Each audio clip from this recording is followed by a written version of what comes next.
건프의 영화책. 오늘은 1945년 프랑스 영화사의 걸작 천국의 아이들입니다. Children of Paradise, 천국의 아이들. 영화 제목만 보면 영화가 안 끌리죠. 너무 평범하고 뭔가 아이들 나올 것 같은 그런 성장 영화를 같은 제목을 담고 있지만 대단한 영화입니다. 남녀간의 사랑 이야기, 드라마적으로는 거의 완벽한 영화이지 않나. 그래서 이게 1945년 프랑스를 대표하는 흑백 대장 영화라고 돼 있으며, BBC나 BBC 100대 영화 리스트, 죽기 전에 봐야 될 영화, 이런 곳에 꼭 들어가는 영화입니다. 근데 제목 때문에 언뜻 손이 가진 않지만 보시면 굉장히 걸작이라는 것을 알 수 있습니다. 그래서 프랑스 영화사에서도 걸작이라는 닉네임을 가지고 있습니다. 마르셀 카르네 감독이고요. 190분 러닝타임입니다. 그래서 1, 2부로 나눠져 있어서 시간이 꽤 길죠. 그리고 흑백 영화입니다. 그래서 아이들 영화가 아니라는 거, 그리고 세 남자의 한 여인을 둘러싼 운명적 사랑 이야기라고 줄일 수 있고요. 3시간 10분의 러닝타임과 프랑스 영화의 걸작이다. 줄거리를 대략 얘기 드리면, 한 여인을 둘러싼 네 남자의 사랑과 삶, 예술, 욕망, 운명을 그린 영화를 할 수 있습니다. 가랑스라는 여인을 주변으로 판토마임을 하는 바티스트, 그리고 열정적인 연극 배우, 약간 남봉꾼 같은 프레데릭, 그리고 부유한 귀족 몽트레이 백자, 사기꾼이자 범죄자인 라스네르가 네 남자가 되고, 나탈리라는 여인이 나오는데 극장주의 딸이고, 이 판토마임을 하는 바티스트를 사랑하게 되는 삼각관계 놓이는 여인입니다. 그 사기꾼에게 있던 가랑스는 연극 배우의 매력에 끌리지만 마임을 하는 남자를 통해 사랑에 빠지게 됩니다.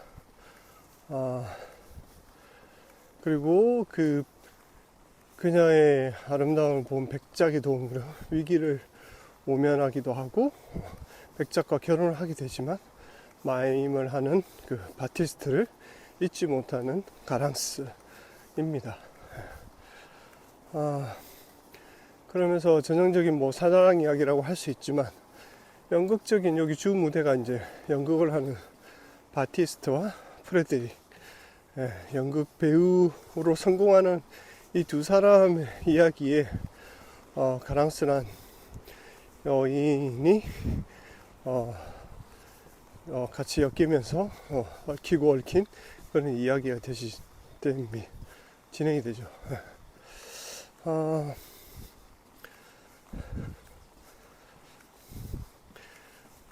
마임을 하는 프레데릭 바티스트도 가랑스를 잊지 못하지만, 결국 돈 많은 백작과 결혼한 가랑스도 바티스트를 잊지 못합니다. 연극적인 요소가 가미되면서 대단히 멋진 대사들과 구성이 꽉 짜여 있습니다. 3시간의 시간을 지루하지 않고 이야기를 끌고 가는 힘이 상당하고, 거기에 대사까지 명대사들이 많아서 꽉꽉 차여져 있는 그런 영화라고 할 수 있습니다. 대략의 줄거리였습니다. 뭐라 그럴까요? 이게 프랑스 영화인데, 그런 프랑스적인 어떤 철학적인 대사나 이런 것들이 굉장히 많이 들어있어서 보시다 보면 대사만 보는 또 재미가 있습니다. 그리고 구성적인 측면에서 굉장히 드라마틱하게 연결을 시켜 놓아서 1945년작 치고는 이런 드라마나 영화를 만드는 학도들에게 굉장히 교본이 될 만한 그런 영화라고 할 수도 있을 것 같습니다. 왜 제목, 일단 천국의 아이들 왜 이런 어울리지 않는 제목을 지었을까 라고 의심이 들죠. 그래서 찾아봤더니 여기 이제 배경이 주로 연극 무대, 이런 공연하는 장면들이 많이 나오는데, 그 공연장의 제일 4층 정도 되는 꼭대기층에서 막 야유를 보내고 막 소리 지르고 하는 가장 싼 좌석을, 극장의 가장 높은 위치에 가장 싼 좌석을 천국의 아이들이라고 부른다고 합니다. 그래서 그걸 보고 있는 관객들을 천국의 아이들이라고 얘기하는 거죠. 가장 높은 위치에서 가장 싼 좌석을 의미하는 뜻이라고 합니다. 오늘 왜 이렇게 숨이 차지? 매봉산을 걷고 있습니다.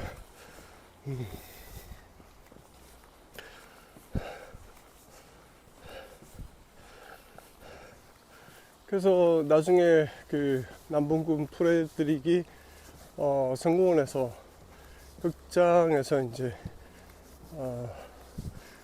그 약간 스타죠. 작가들이 주는 대본과 상관없이 자신만의 애드립으로 공연을 하는 장면들이 막 나옵니다. 그래서 막 관객 그 사이드에는 VIP실이라고 석이라고 이렇게 독립된 공간이 있죠. 뭐 그런 쪽으로 막 타고 넘어가서 거기서 대사를 막 하고 관객들과 굉장히 친밀한 그런 소통을 하면서 연기를 합니다. 그게 굉장히 큰 환호를 받고 또 반응이 좋은 그런, 그래서 4층에 있는 관객들은 사실 가장 솔직하고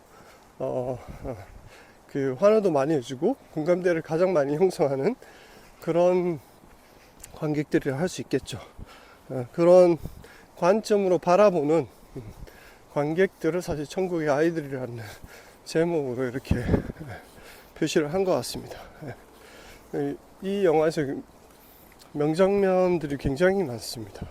그래서 몇 가지만 얘기 드리면, 오프닝에서 그 프랑스의 어떤 그 거리들, 이제 2차 대전이 거의 끝나는 지점에 프랑스의 그 활기찬 막 서커스도 하고 음식도 만들고 뭐 묘기도 부리고 뭐 온갖 것들이 다 있죠. 여기서 이제 극장을 홍보하는 사람들이 나와서 막 이렇게 선전을 하는 그런 장면들이 나옵니다. 길거리에 사람들이 수없이 많습니다. 막 그러면서 지나가는 사기꾼도 있고 뭐 소매치기도 있고 뭐 많죠. 수많은 인파 속에서 이제 축제와 어떤 그 축포의 어떤 느낌, 그리고 활기찬 모습, 이런 것들이 굉장히 인상 깊었고요. 여기서 이제 공연을 하는 극장 앞에서 이제 배우들이 이제 탈을 쓰거나 해서 이제 공연 보러 오라고 광고를 하는 장면들이 있는데, 여기서 이제 막 광고를 하고 나서 관객 중에서 누군가 그걸 구경하고 있던 사람 중에서 자신의 시계가 없어졌다고, 옆에 이 여인이, 그게 가랑스죠, 범인이라고 하는 장면이 있습니다. 그래서 그 무대에서 약간 멍청하게 그냥 가만히 있는 약간 조각상 같은 느낌으로 마임을 하고 있던 이 이름이 뭐죠? 이름이 갑자기 바티스트. 바티스트가 이제 경찰이 왔고 이 시계를 훔쳐간 상황들을 말로 하는 게 아니라 마임으로 보여줬습니다. 몸으로. 누군가가 옆에 와서 시계를 훔쳤고 이 사람이 이 여자를 범인으로 몰고 뭐 이런 장면들을 마임으로 얘기하는 장면인데 굉장히 재밌습니다. 인상적입니다. 그래서 이 바티스트가 여기서 딱 등장을 하는데, 처음엔 굉장히 우울한 조각상처럼 이렇게 앉아 있다가 갑자기 몸으로 이 언어를 얘기하는데 그 장면 굉장히 멋집니다. 그래서 바티스트와 가랑스가 사랑에 빠지는 그런 부분이라고 할 수 있습니다. 다음으로는 열정적이고 사기꾼 같은 그 프레드릭. 예, 프레드릭이 사실은 이 말빨도 좋고 해서 가랑스와 그 여관에서 그 운명적으로 약간 서로 엇갈리는 거죠. 가랑스와 바티스트가 여관에 갔는데 가랑스는 바티스트를 원했지만 바티스트는 나만의 방식으로 사랑을 하고 싶다는 그 대사를 치면서 그 방을 빠져나갑니다. 나중에 그 대사를 굉장히 후회하죠, 본인이. 근데 우연히 그 옆방에 프레드릭이라는 이 남봉꾼이 그 옆방에 있었고 서로 난간에서 보게 된 두 사람이 맺어지면서 갑자기 프레드릭과 가랑스가 같이 지내게 되는 그런 상황이 돼버린 거죠. 그리고 이제 한참의 세월이 흘러서 프레드릭은 다시 가랑스와 떠났고 가랑스는 어떤 안 좋은 사건에 엮이면서 백작의 가랑스도 이제 연기를 하는 일정 배우로 성장을 하게 됩니다. 그래서 가랑스를 본 백작의 이제 힘으로 그 위기를 모면하게 되면서 백작과 결혼을 하게 된다는. 하지만 이 바티스트는 가랑스를 잊지 못하는 그런 스토리입니다. 그래서 프레드릭과 가랑스가 재회를 하는 장면이 있습니다. 그래서 여전히 이제 바티스트를 사랑하는 가랑스를 보면서 프레드릭이 질투를 느끼죠. 그래서 왜냐면 가랑스는 그 바티스트의 마임 연극을 매일 보러 옵니다. 사람들 모르게 매일 보러 와서 그 연극을 보는데 여기에 이제 프레드릭이 어느 날 가랑스가 이 연극을 매일 보고 있다는 걸 알게 되었고 거기서 제외하는 장면입니다. 그래서 바티스트를 사랑하는 이 가랑스의 모습을 굉장히 질투감을 느끼게 되죠. 그런데 여기서 어떤 대사를 치냐면 프레드릭이 오델로라는 그 연극을 해야 되는데 질투의 어떤 감정을 가지기가 굉장히 힘들었고 그걸 사실 잘 이해하지 못했는데 이 가랑스가 바티스트를 사랑하는 이 모습을 보면서 그 질투의 감정이 어떤 건지를 알게 되었고 자신이 이제 오셀로의 그 연기를 제대로 할 수 있을 것 같다라고 하는 대사가 있습니다. 그래서 연기를 한다는 것은 이런 감정을 스스로 느끼고 체감하는 것이구나 라는 것을 알게 된 그런 장면인데, 그리고 프레드릭이 이후에 뭐 폭행을 당하고 찢어지는 옷을 입고 그대로 리허설을 하는가 하면 작가의 대본을 자기 마음대로 바꾸면서 연기를 하고 실제 공연을 할 때 자신이 그러니까 바람을 피운 어떤 여자와 사귀면서 그 남자들한테 당한 폭행으로 옷이 찢어지고 낙마가 된 그런 상황에서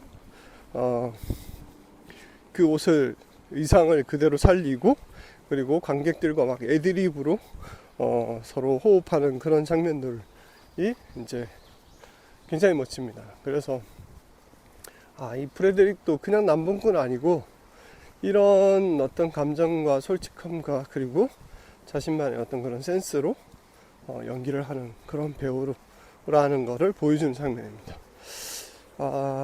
그 다음으로는 바티스트가 가랑스를 잊지 못하고 과거에 자신과 같이 갔던 그 여관방 숙소에 찾아가서 자신만의 사랑의 방식이라며 방을 나간 것을 굉장히 후회하는 장면이 나옵니다. 자신이 왜 그때 가랑스를 잡지 못했는가를 후회하는 장면이죠. 그래서 결국 바티스트 프레드릭한테 가랑스가 넘어가는 그런 상황을 만들고 말았죠. 이런 후회하는 장면은 인간사에서 누구나 다 가지고 있는 장면들이 하나씩은 다 있지 않을까. 그래서 여기서 그 후회하는 장면이 별건 아니지만 이걸 보는 어떤 사람도 다 공감하는 하나의 장면이 되지 않을까 싶었고, 그녀가 사실은 그 당시에 사랑은 단순한 것이라는 대사를 하는 장면이 있습니다. 그래서 그 사랑을 놓친 자신을 원망하면서 그 여관에 와 있는 자신을 보는 장면이 있고, 근데 이제 그녀와 재회하는 장면에서 재회를 하게 되죠. 결국 여관에서 나중에. 예. 달은 여전히 환하게 비추고 있고, 예. 그래서 둘의 사랑이 이어지는데, 예. 옛사랑을 생각하는 많은 사람들한테 공감의 장면이 되었을 거란 생각이 듭니다. 하지만 이후에 그 여관 앞에서 기다리고 있던 바티스트의 진짜 부인 나탈리는 그 앞에서 굉장히 괴로워하면서 그 장면을 바라보게 되는 또 아픈 장면이기도 합니다. 자, 이게 이제 전체적으로 구성을 따져보면 결국 이루어질 수 없는 사랑에 대한 얘기를 하고 있습니다. 구성면에서는 짜임새가 너무 좋고, 현실적인 사랑의 아픔과 그리고 인간 존재의 복잡성과 아이러니를 굉장히 시적으로 표현을 하고 있는 영화라고 할 수 있습니다. 그래서 프랑스의 어떤 그런 예술적인 대사들이 굉장히 난무하고 있고, 그래서 영화의 깊이를 더하고 있고, 또 그런 것도 있습니다. 악당도 나오고 뭐 주인공도 있지만 다들 자신의 어떤 본분을 다하고 그 선을 넘지 않는 연기를 하는 그 매력들이 보여집니다. 뭐 결투의 장면이라든지 아니면 악당이지만 어쨌든 자신의 죄를 값을 다하겠다는 그런 모습이라든지 이런 것도 상당히 인상적이고, 현실적인 또 대사들도 굉장히 많습니다. 가랑스에게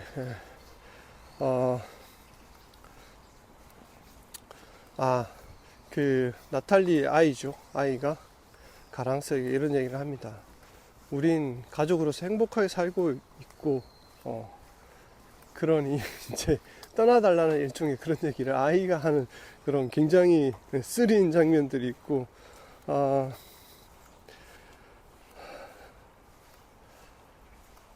그 다음에 예술가들이 스타가 되면 이제 이탈을 하게 되고 자신의 영역을 뛰어넘어서 어떤 돌발적인 행동이나 영감을 얻는 장면들도 굉장히 현실적인 장면이라는 생각이 들었습니다.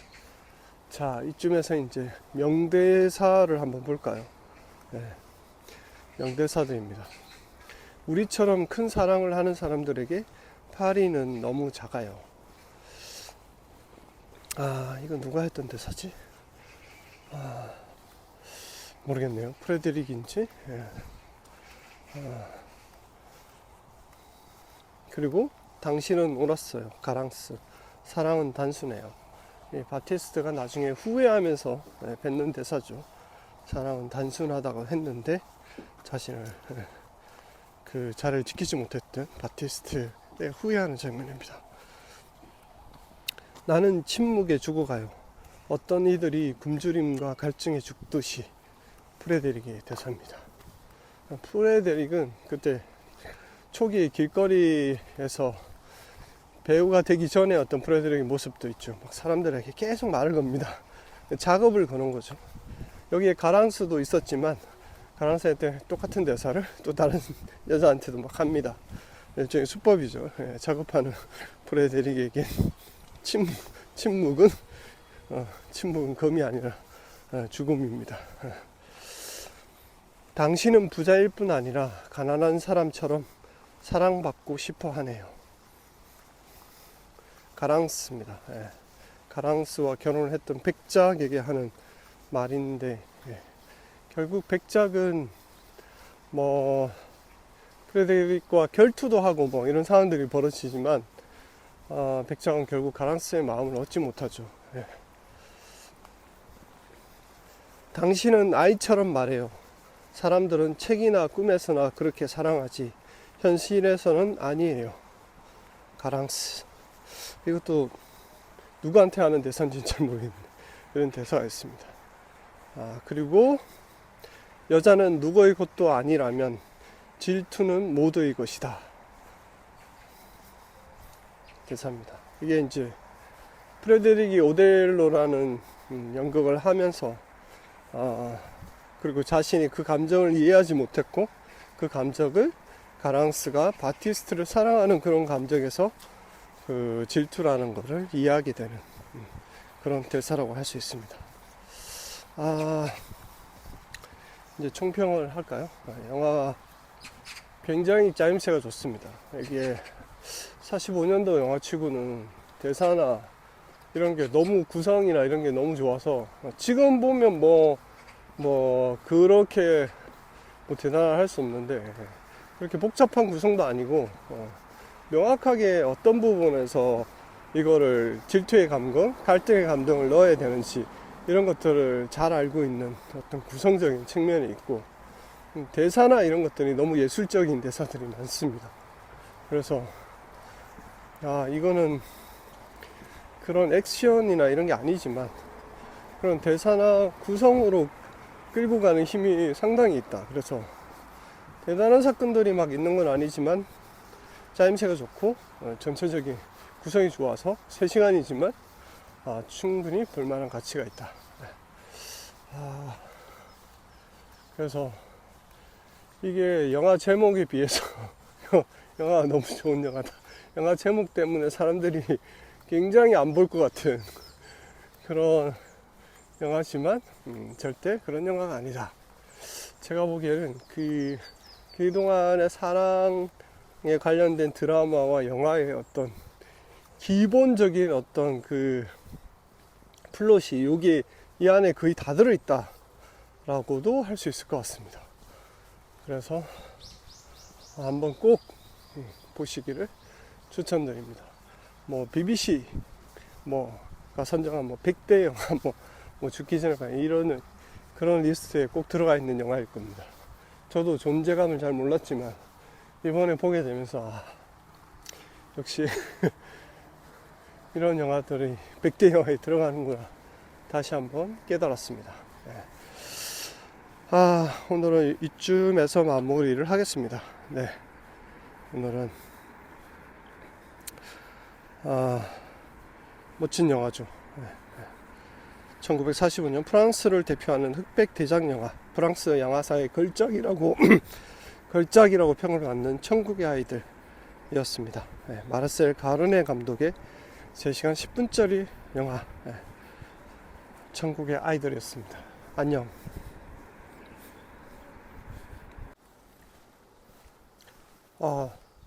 마이크 테스트 하나 둘 셋 하나 둘 셋 하나 둘 셋 하나 둘 셋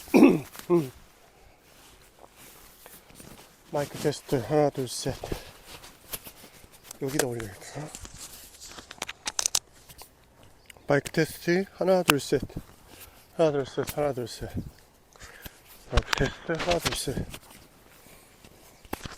오늘 좀 깁니다. 마이크 테스트가 하나 둘 셋 하나 둘 셋.